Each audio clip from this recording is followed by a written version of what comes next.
Hair fall বা চুল পড়ার সমস্যা এবং চুল পড়ার পেছনে কি কি কারণ হতে পারে, কোন কোন কারণের জন্য কীরকম টাইপের চুল পড়তে পারে।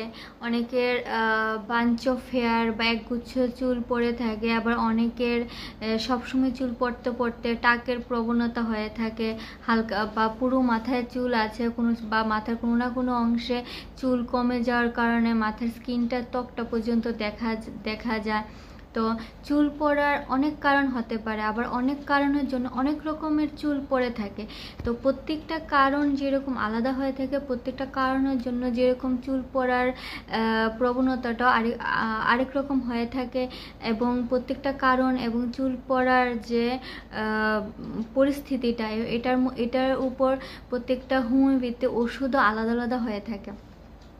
তো আমি আমার ভিডিওতে প্রত্যেকটা কারণ যেরকম আমি ডিসকাস করেছি, আর প্রত্যেকটা কারণের জন্য কীরকম স্টাইলের চুল পড়তে পারে সেটা নিয়েও আলোচনা করেছি।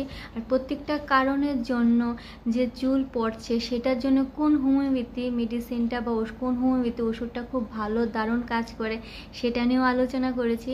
আর ভিডিওর লিঙ্ক নিচে দেওয়া আছে, আপনারা দেখুন। আশা করি অনেকটাই ভালো লাগবে, এবং অবশ্যই আপনার ফ্রেন্ডস এবং ফ্যামিলির কাছে এটা শেয়ার করবেন। যারা যেই কারণে যেরকম স্টাইলের চুল পড়ছে ওদের সমস্যার উপর ডিপেন্ড করে সেই ওষুধটা নেবেন। আর অবশ্যই আমার চ্যানেলটা সাবস্ক্রাইব করতে ভুলবেন না। আর কোনো ডাউট বা কোনো কোশ্চেন বা কোনো রকম প্রশ্ন থাকলে অবশ্যই আমাকে কমেন্টে জানান, আমি নিশ্চয়ই কমেন্টে রিপ্লাই দেবো। Thank you.